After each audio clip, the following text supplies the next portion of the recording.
जब जेटेट पास वाले लोग अप्लाई किए उस टाइम एक कॉलम था हैव यू पास जेटेट, तो यस किया गया था। सेकेंड बार में हम लोग को जब सब्जेक्ट चूज करने का ऑप्शन आया उस टाइम क्या हुआ, ये कॉलम ही हम लोग का हट गया। जब ये फॉर्म अप्लाई किए उस टाइम सिर्फ और सिर्फ जेटेट थे। उसके बाद जब जेटेट वाले लोग भरे तो सीटेट वाले लोग हाईकोर्ट में केस किए। हाईकोर्ट में केस किए, हाईकोर्ट उन लोग के पक्ष में ये दिया कि आप लोग भी भर सकते हैं। वो लोग भरा। उसके बाद सभी को सब्जेक्ट चूज करने का, जैसे 5 सब्जेक्ट है, साइंस है या आर्ट्स है, जो भी है, 5 सब्जेक्ट में से 3 सब्जेक्ट चूज करना था।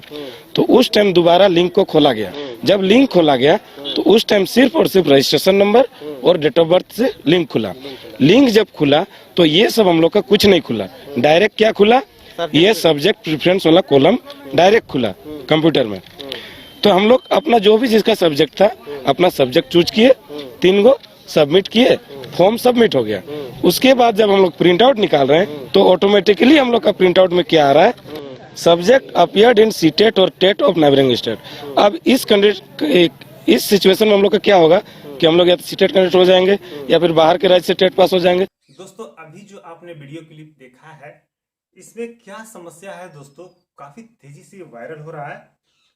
चलिए हम लोग समझते हैं कि आखिर में प्रॉब्लम क्या है, 6 to 8 में क्या प्रॉब्लम है। तो चलिए सबसे पहले आप इस फॉर्म को देखिए, मैं आपको जूम करके दिखा देता हूँ। ये फॉर्म है जिस समय हम लोग फॉर्म 6 to 8 के लिए आचार्य शिक्षक नियुक्ति के लिए फॉर्म फिलअप किए थे।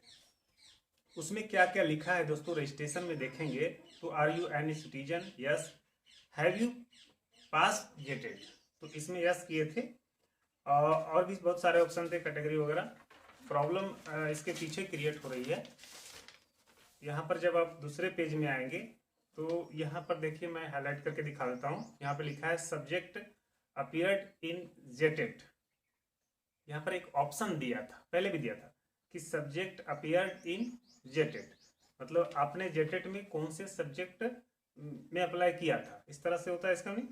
तो यहाँ पर देखिए 2 चीजें होती है दोस्तों। यहाँ पर जो वेबसाइट है जो बनाया गया है जेएसएससी के द्वारा हो या गवर्नमेंट के द्वारा, तो ये जो वेबसाइट में ना प्रॉब्लम है। प्रॉब्लम क्या है मैं बताता हूँ कि सब्जेक्ट अपीयर्ड इन जेटेड के जगह आप 2 ऑप्शन रखते या फिर दोनों को एक साथ रखते। जैसे मान लीजिए कि इसमें तो 2 विषय था, एक सोशल साइंस दिए हम तो सोशल साइंस हो गया, और एक लैंग्वेज 2 खोटा हो गया, तो 2 विषय हो गए। तो यहाँ हालांकि दोनों विषय नहीं दिया और सोशल साइंस का ऑप्शन भी नहीं दिया, तो यहाँ पर हर स्टूडेंट ने क्या अपना चूज कर लिया, जो उसका ऑनर्स था उसने चूज कर लिया। चलिए यहाँ तक तो ठीक है। इसके बाद प्रॉब्लम कब हुई, जब हाई कोर्ट ने डिसीजन दिया कि सीटेट वाले को अप्लाई करने का मौका दिया जाए, और सीटेट ही नहीं अदर स्टेट टेट पास जो है, नज़दीकी जो राज्य हैं उसमें अगर टेट पास हैं तो उसको भी भरने का अवसर दिया जाए। ठीक है, ये तो जानते हैं। तो प्रॉब्लम देखिए कहाँ से हुआ। इसमें अगर आप पहले दूसरे पेज में आएंगे तो यहाँ पर देखिए मेंशन किया हुआ है। यहाँ पर क्या लिखा है, सब्जेक्ट अपीयर्ड इन सीटेट और टेट ऑफ नेबोरिंग स्टेट। ठीक है, सब्जेक्ट अपीयर्ड इन सीटेट और टेट ऑफ नेबोरिंग स्टेट्स। इसके बगल में यहाँ पर देखिए लिखा हुआ है, मेरा सब पॉलिटिकल साइंस है तो पॉलिटिकल साइंस लिखा हुआ है। बाकी नीचे अप्लाई फॉर सब्जेक्ट टीचर, तो ये ठीक है, सोशल साइंस टीचर, यहाँ तक ठीक। अब यहाँ पर एक प्रॉब्लम क्रिएट हो रही है। स्टूडेंट इसी बात को लेकर के जेएसएससी से भी मिलने गए, क्या बातें हुई आगे हम बताते हैं। पहले इसको समझ लीजिए इससे क्या होगा।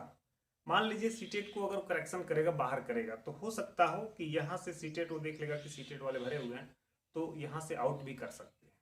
इस तरह का मैटर सुनने में आ रहा है। बहुत सारे लोग जो हैं गए भी हैं, बात भी हुई है, जेएसएससी भी गए हैं।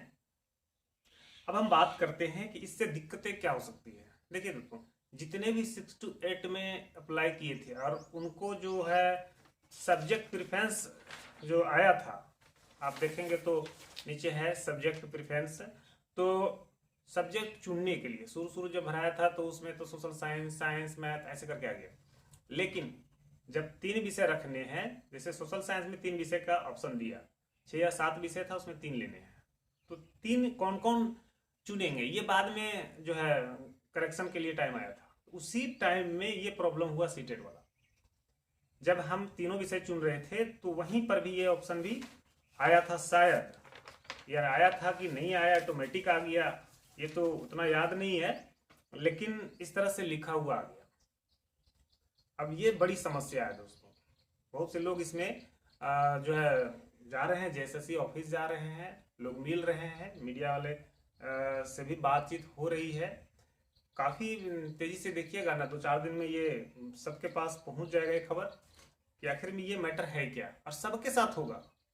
ये हमारे साथ नहीं, आपके साथ नहीं, क्या जितने भी 6-8 में फॉर्म भरे हैं, स्टार्टिंग में तो ठीक था, लेकिन जब आप करेक्शन किए ना तो उस समय यहाँ पर प्रॉब्लम क्रिएट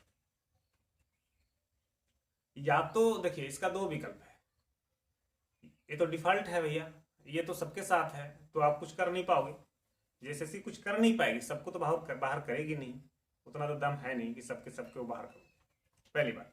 दूसरी बात कि या तो कोई लिंक दे जिसमें ये सेलेक्ट करने बोले जेटेट या फिर सीटेट। ऐसे तो सीटेट तो आउट है, तो जेटेट सेलेक्ट करने के लिए एक ऑप्शन दे। हाँ, उसमें भी 2 ऑप्शन दे सकता है, जेटेट पास 2013, जेटेट पास 2016 या फिर बोथ। इस तरह से आप एक लिंक छोड़िए और हम लोग उसमें अप्लाई कर देंगे, बाकी सबमिट मार देंगे, तो दिक्कतें जो है वो नहीं होगी। लेकिन सुनने में आया है, कुछ अभ्यर्थी यहाँ पर बोल रहे थे कि जेएसएससी वाले ने कहा कि कोर्ट भी जा सकते, ये शिक्षा विभाग का काम है, नहीं तो आप कोर्ट भी जा सकते हैं। बताइए ये क्या मतलब बेतुका बात करते हैं जेएसएससी वाले। इतनी उम्र बीत गई है और अब आप कहते हैं कोर्ट चाहिए, शोभा नहीं देता। इसलिए जल्द से जल्द इसमें करेक्शन होना चाहिए। स्टूडेंट के पास में डाउट है कि ऐसा नहीं होना चाहिए तो नहीं होना चाहिए, आप इसमें करेक्शन करिए। और नहीं करेक्शन करेंगे तो फिर सारे के सारे स्टूडेंट, अब जितना से स्टूडेंट में सबके सब कोर्ट थोड़े में जाएंगे, मामला तो आपको करना ही पड़ेगा जैसे करना हो। तो ये अपडेट था दोस्तों, मैं लेकर आया।